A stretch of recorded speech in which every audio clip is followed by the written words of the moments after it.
And the topic for the second presentation is environmental justice and political economy of climate change in Africa.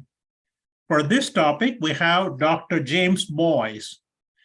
He is an author, economist, and emeritus professor at the University of Massachusetts at Amherst, UMass, where he is also a senior fellow at Political Economy Research Institute.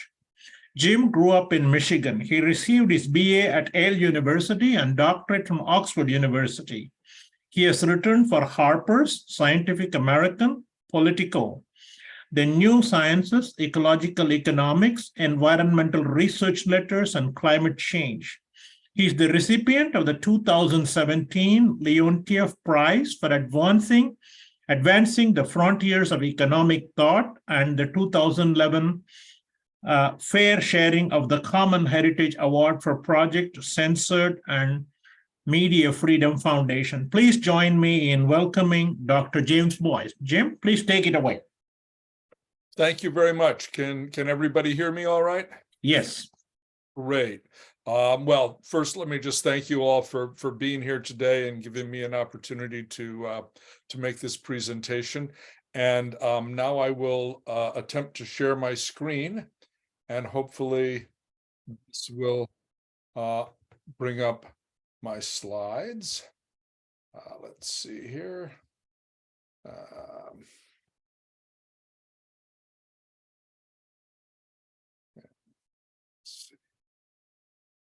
So does that look good for all of you? It looks great for me. Okay, great. So the title, as Rajpal said, is Environmental Justice and the Political Economy of Carbon Pricing, or rather Political Economy of Climate Change in Africa. And first, I thought I'd just briefly mention what I mean when I use the term political economy. It's a term that's used quite often and has different meanings to different people. And here's what it means to me. In economics, in a standard economics textbook, the field is defined as being about the allocation of scarce resources among competing ends. And political economy, as I see it, is a somewhat broader field that's about the allocation of scarce resources, not only among competing ends, but also among competing people, competing individuals, groups, and classes. So political economy is about the who side of allocation questions and not just the what side. And when it comes to climate policy, as I hope my presentation will make clear, the who side of things, the allocations among different people, turns out to be a really important part of the picture. Let me start with this slide, which shows the world at night, which I think is the picture worth 1,000 words in terms of showing us who bears responsibility for the problem of global climate change. It's very clear that the problem is concentrated, the emissions are concentrated in the countries that have their lights on at night. That is to say, in North America, Europe, and East Asia, and that certain parts of the world bear very little responsibility for the problem. And those parts that bear very little responsibility include Africa. Emissions in Africa have a virtually negligible role in the problem of creating climate change. However, unfortunately, as we'll see, Africa is very much in the forefront in terms of bearing the adverse impacts from this global phenomenon. This map of the world is one depiction of how climate change vulnerability varies among the countries of the world. And perversely, you'll see that some of the countries that have done least to create the problem stand to be harmed the most by it. And those countries prominently include much of Africa. The reasons for that disproportionate vulnerability in Africa are really of two types. One type has to do with geographical circumstances.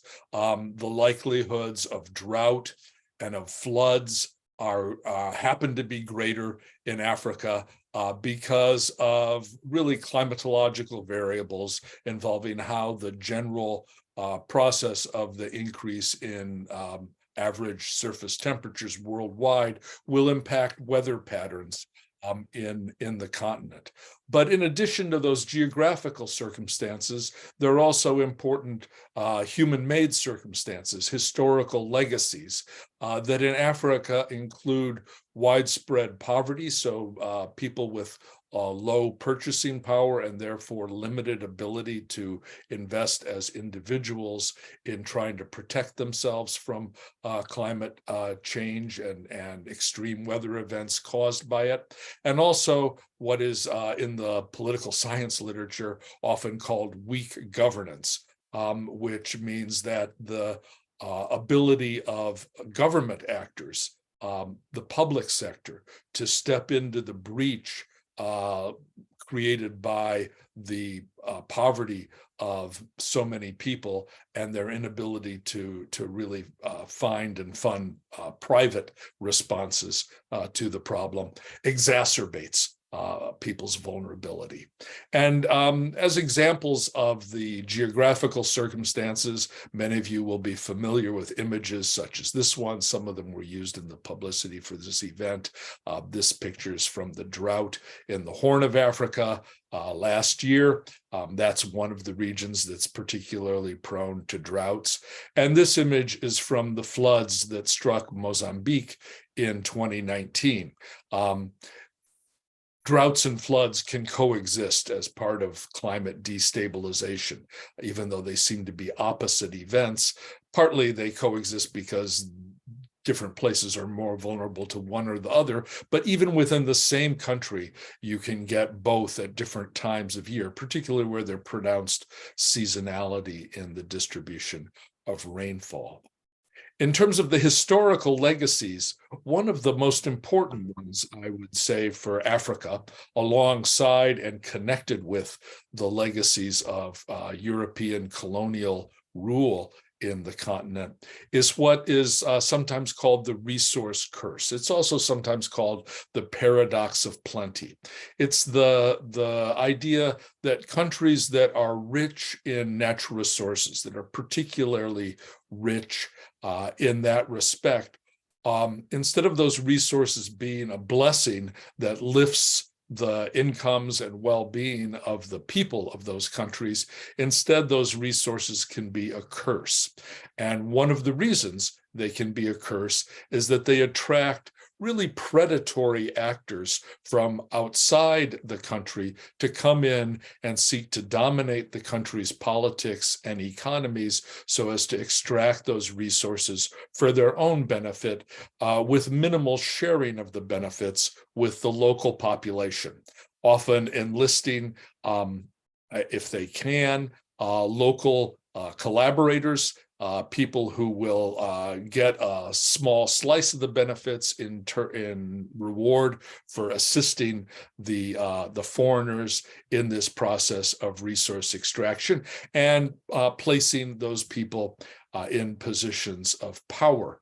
And this has been a big problem in many parts of the world, including, I'm sorry to say, in many countries of sub-Saharan Africa.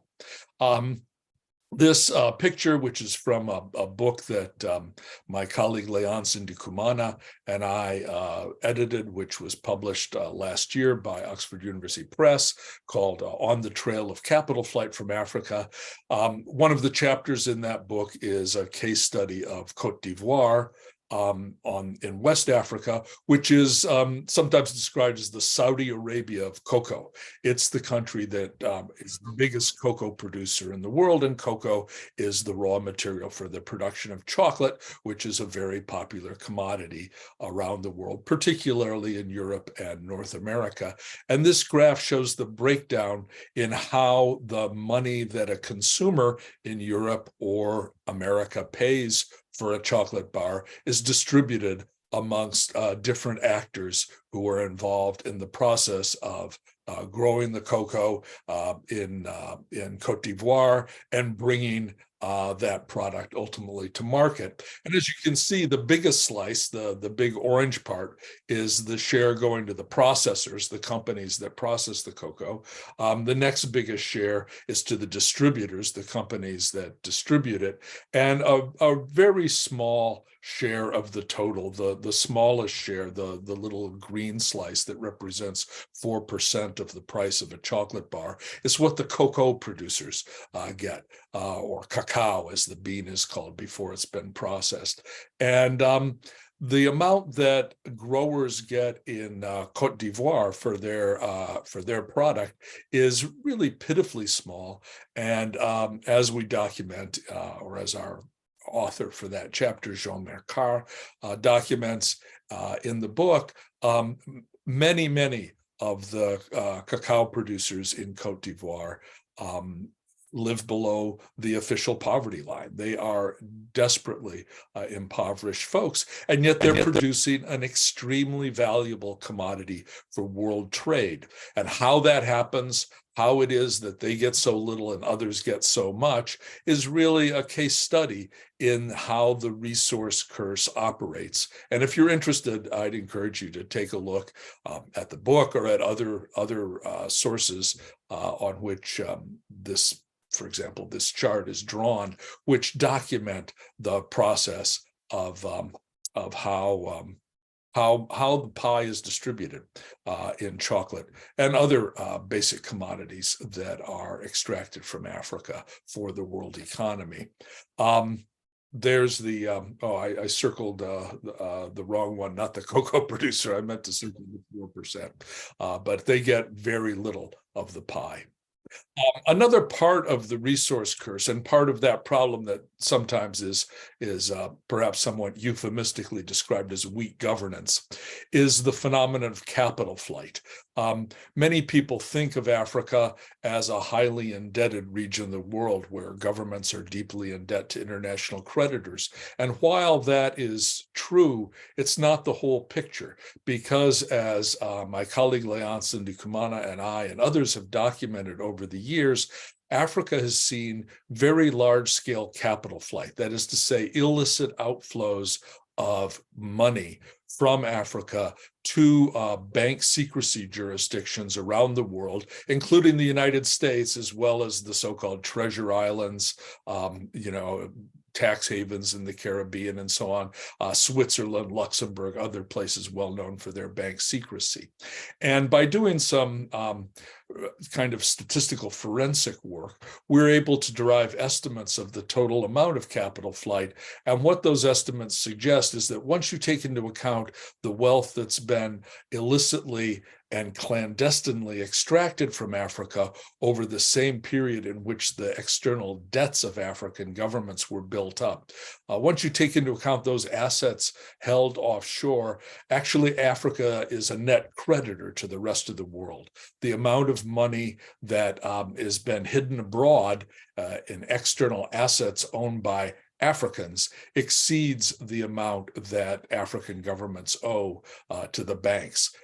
That said, there's of course a huge difference in that what's owed to the banks is a public debt, even when initially contracted by private sector parties, governments guarantee the debt, so they end up carrying the bag when the loan comes due all too often, whereas the money held abroad is held by private individuals, and those aren't just average Africans, not by any means. These are the most powerful economically and politically stratum of many countries, and there's a clear association with the volume of capital flight and the volume of natural resource extraction, something we go into in the book. So this slide shows how capital flight compares to ODA, that's official development assistance, also known as foreign aid, how it compares to remittances from Africans abroad being sent back to Africa, and how it compares to foreign direct investment. So you can see that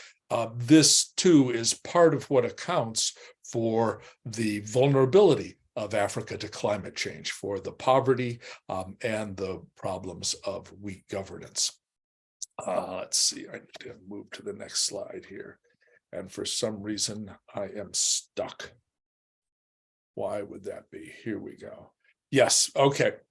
So given that Africa has done very little to create the problem, climate change is not Africa's fault, and that mitigation of climate change, mitigation meaning efforts to reduce emissions of greenhouse gases, notably carbon dioxide from burning fossil fuels, is not really Africa's responsibility. Why should Africa do anything to address the problem? Why should Africa participate in international efforts to reduce emissions? And I want to briefly say a few words about that before moving on to what I think is really the bigger question, which is adaptation to climate change. So in answer to the question why Africa could and should, I think, participate in efforts to transition away from fossil fuels and build out a clean energy economy, the first point I would make is that there it is. There is a tremendous potential for job creation through the development of clean energy. And the jobs per dollar of investment are much higher for clean energy than they are for fossil fuels, as you can see in this slide. So, for investments in renewables, 31 jobs per $1 million investment. For energy efficiency investments, 40. These are estimates for the Republic of South Africa. For fossil fuels, only 8. So given that employment creation is a really important part of the development agenda in Africa, there's a lot to be said for moving towards clean energy investments rather than continuing down the path that was pioneered by the US and other Western countries of a fossil fuel dependent path of energy development. A second reason why Africa can and I think should invest in mitigation is that it has the possibility of engaging in what sometimes is called leapfrogging, jumping ahead, bypassing the stages that occurred in the US, for example, of an energy transition that starts with coal, moves into gas, then goes into nuclear and so on. Solar and wind, which are now being built out very rapidly in the European Union, in the US, that's really the fastest growing energy sector in the world, is something that Africa can invest in directly without having to go through all the heavy costs, both financial and environmental, and on the environmental side, both local and global, of moving through the fossil fuel stages. Solar and wind are available. The cost of that technology is plummeting, and it creates a tremendous opportunity for countries that are at the early stage, really, of building out an energy infrastructure. So, for example, if you build distributed solar and wind generation systems, you can avoid all of the costs of building out a vast centralized electrical power distribution grid by having localized what are called microgrids that are much more cost effective and also more resilient in the face of shocks, including climate shocks. So this is an opportunity. And finally, an important reason to invest in climate change mitigation in Africa is that when we burn fossil fuels, we not only emit carbon dioxide, the main gas implicated in global climate change, but we also emit a lot of other really, really nasty stuff, particulate matter, nitrogen oxides, sulfur dioxide, etc., a host of toxics that account for the terrible air quality in many cities of the world, particularly in the so-called developing countries, including in Africa. So, So it is estimated by the UN Environment Program that Africa could prevent almost 1 million deaths a year by taking action to reduce air pollution through reducing the use of fossil fuels. Burning fossil fuels is one of the major causes of air pollution. Not, of course, the only one, but it's a significant one. And this is true not only for Africa, but I should add, but also for China, India, many other countries in the global south, where the local benefits, the immediate benefits to the population in terms of clean air and public health alone are a really good reason to transition away from fossil fuels. quite apart from the global benefits of addressing the problem of climate change. So for all those reasons, I'm very much in favor of efforts to mitigate climate change and reduce the use of fossil fuels in Africa, as well as throughout the world. That said, I think we have to acknowledge that Africa is not going to solve the global problem, because African emissions are not really a major part of the story. And so what Africa unfortunately faces, in addition to the challenges of mitigation, are the challenges of adaptation. That is to say, efforts to adapt to the changes in the global climate that we have failed to avert by taking timely action in the big emitting countries, like, I'm sad to say, the United States. So if you're interested in this question of adaptation, this recent report gives you some of the basic information. And one of the key things that comes out of the report is that the amount of money available for adaptation in Africa is woefully inadequate. It's really not nearly enough money to protect people. And the various promises of more money, even if they materialized, there wouldn't be enough. And in fact, many of them don't materialize. And so this problem of scarce resources is a fundamental aspect of climate change adaptation going forward in Africa. And as we talked about at the very beginning, when I was talking about economics and political economy, economics is about the allocation of scarce resources, and political economy is too, with political economy bringing in the who side of the problem, who benefits, who pays, as well as the what kind of problem. What should we be investing in terms of adaptation? So to get into those questions of political economy, this picture, which some of you may recognize, is a picture of Cape Town, one of the major cities in South Africa, considered by many people to be one of the most beautiful cities in the world. But one of the things you can see, even from that aerial view, is that there are different parts of Cape Town, and some of them are quite wealthy and some of them are not. And one of the big questions is, if we're going to have adaptation investments, who are the people and whose property is going to be protected by the allocation of those scarce resources? The Green Climate Fund, which is a UN-related body that was set up by the so-called international community to channel adaptation money from the northern countries, donations from the US and Europeans and so on, to the global south, on its website says that they will try to support the most vulnerable countries and populations. But then it has this interesting phrase that the fund will operate in a manner guided by efficiency and effectiveness. And what I want to call out are the terms efficiency and effectiveness. I'd like to think with you for a moment about what these things mean, because in everyday speech, they both sound good. And in fact, they sound kind of like the same thing: efficiency, effectiveness. What's the difference? But when economists use these terms, they mean quite different things, efficiency and effectiveness, and they don't necessarily mean the same thing. And that's what I want to zero in on here. Effectiveness and efficiency are not, in fact, synonymous. They're different. Effectiveness is about choosing the means to achieve a given end, like, say, saving human lives at the least cost. So another word for effectiveness, at least as economists use the term, is cost effectiveness. We want to accomplish X. How do we do it at the lowest cost? That's about the choice of the means to achieve that end.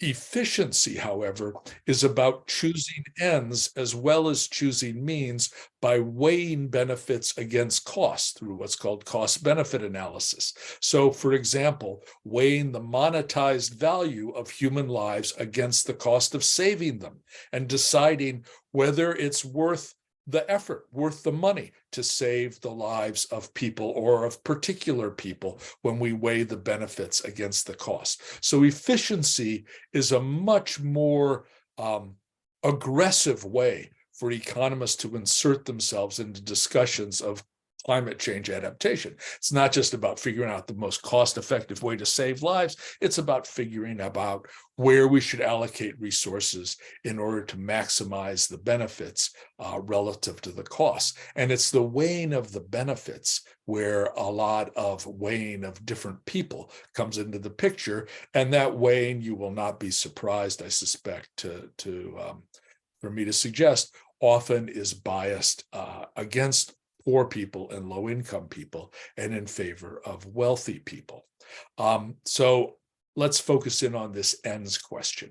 When we think about choosing the ends of environmental policy, there are, broadly speaking, I would say, two approaches which, although they coexist, the balance between them varies across countries, across jurisdictions, and over time. And the two approaches are fundamentally in tension with each other. One of them is the approach that informs the environmental justice movement, something with which many of you are probably familiar.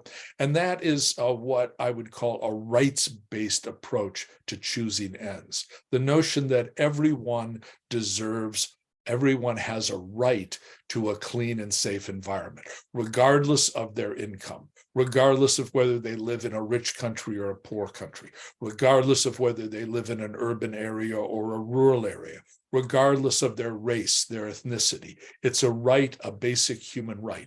And that principle, that fundamental ethical principle, really, is one which is inscribed in the most foundational of legal documents in many countries of the world, in their national constitutions. So, for example, the post-apartheid Constitution of the Republic of South Africa says that every person shall have the right to an environment which is not detrimental to his or her health or well-being.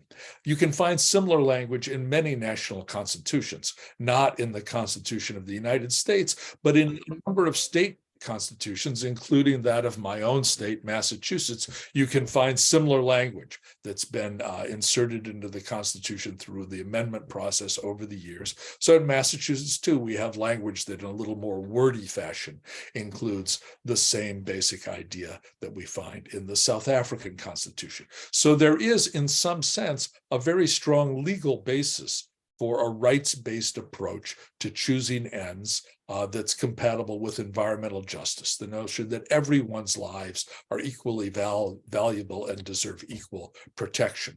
However, the business as usual approach to choosing ends, and by business as usual, I mean the approach that's embraced by most conventional economists and the approach that's embraced by most government agencies, is a wealth-based approach to choosing ends, not a rights-based approach, but a wealth-based approach where wealthier people and communities have disproportionate weight in deciding what ends to choose, who, for example, should be protected from the impacts of climate change. And a very succinct and clear statement of that principle that is much clearer than what you find in most economics textbooks, but this is really, cutting to the chase in terms of what the economists recommend, is the following quote, which is from a memorandum that was an internal memorandum of the chief economist of the World Bank in the early 1990s. And he wrote that the measurement of the costs of health-impairing pollution depends on the foregone earnings from increased morbidity, that means sickness, and mortality, meaning death. And from this point of view, a given amount of health-impairing pollution should be done in the country with the lowest cost, which will be the country with the lowest wages. I think the economic logic of dumping a load of toxic waste in the lowest wage country is impeccable, and we should face up to that. That's the weighing of the benefits against the costs. That's an efficiency-based argument. That's the business as usual approach to choosing the ends. And you can apply that easily to climate change adaptation. You can think of climate change as kind of a form of global toxic waste. And the argument here is that, if we're going to invest in adaptation, we should invest the least in the places where the payoff is lowest in terms of foregone earnings from people having worse health or in the worst case, people dying. And the guy who wrote that is named Larry Summers. Some of you may have heard of him. He at the time was chief economist of the World Bank. This created a big controversy when it came out. Summers himself said he was just trying to provoke discussion, and he certainly succeeded in that. It didn't impair his own career. He went on to become Treasury Secretary, president of Harvard, etc. And he's still very much in the news. If we think about this question then of for whom adaptation resources should be invested, who should be protected, or at least who should we attempt to protect? We can ask the question in Cape Town, should we be protecting the people who live in the communities shown in this slide, which is as you can see, a low-income community, or should we be protecting the high-income folks in Cape Town who live in neighborhoods like the one shown in the bottom of the slide? Similarly, here in the United States, this isn't just a question for Africa. This is a question everywhere in the world. Should we be investing in protecting people like those shown in the top slide here, which is the lower Ninth Ward in New Orleans in 2005 during Hurricane Katrina? Or should we be investing in protecting, for example, the high-end real estate and high-income residents of Manhattan? These are questions of allocation of scarce resources, and how those questions are answered is going to be deeply consequential for many people's lives. And we need to start thinking about those questions sooner rather than later. Kind of a preview of that issue happened in Cape Town back in 2018, when, as some of you may recall, there was a very severe drought in that part of South Africa. And there were queues for people to get drinking water. Drinking water was in short supply, let alone water for, let's say, swimming pools. That's a picture of a swimming pool from a builder in Cape Town who designs swimming pools for the houses of the wealthy. And just recently, last month, the Washington Post ran a story which talked about the crisis in Cape Town and described the tension between how much water to use for swimming pools for the rich versus for drinking waters for the poor. And in practice, how that question gets resolved in the market is by who's got the most purchasing power to buy water. Insofar as there's a market-based solution, every dollar gets an equal vote, and the dollars of the rich obviously give them a lot more weight than the dollars of the poor because they've got so many more of them. And politically as well, because political power and wealth are often so tightly linked together, public authorities often put the interests of the wealthy ahead of those of the poor as well. So these allocation issues are really already coming upon us, and they're going to become much more visible, much more acute in the years and decades ahead as the climate crisis, unfortunately, unfolds and worsens. So one of the key questions about adaptation is going to be what sometimes is called an adaptation regime. And this is going to bring me to the conclusion of my talk, after which I'm happy to discuss and do my best to answer any questions you've got. An adaptation regime is defined or has been defined in the literature as the configuration of power that governs the landscape of possible intervention in the face of climate change. And the adaptation regimes that exist in the world today are often deeply biased against low-income people, against the very people who are most vulnerable to climate change. So, for example, the second quote here, which I'm not going to read out because you can read faster than I can read it aloud, is from a review a few years ago of literature on adaptation in various parts of the world, including East Africa. And the general conclusion was that powerful groups pursue their own agendas at the expense of marginalized populations. And often that pursuit of their own agenda involves displacing impoverished rural populations in the guise of adaptation to climate change. And that process of displacement is sometimes called anticipatory ruination, a phrase that I think is worth thinking about. It refers to dispossession in the name of adaptation. It's a ruination in that it ruins people's lives. It's anticipatory and that doesn't wait for climate change to ruin their lives. It ruins them before the impacts of climate change even have come to full bearing, full fruition, by taking steps in the name of adaptation that actually worsen people's situations. So as an example of that, I'm going to move from Africa to Bangladesh, a country in which I once lived for a couple of years, which is a delta country of two of the world's great rivers, rice-producing country, again, a country that's been afflicted through its history by the resource curse, some of the most fertile land in the world, some of the poorest people. And the southern part of the country is along the Bay of Bengal, along the ocean. It's an area very vulnerable to sea level rise and storm surges. And that's a picture of the rice fields of the Delta, a very familiar scene to me. And this is a picture of what happened in Khulna after local people who cultivated those rice fields were forcibly displaced, and the land was given to shrimp farmers doing aquaculture for shrimp export. The farmers often being connected by business and family ties to members of the country's very powerful military, which has periodically controlled the government. You can see from an ecological standpoint, it's a big change. It's also a huge change from the standpoint of the people who used to live there.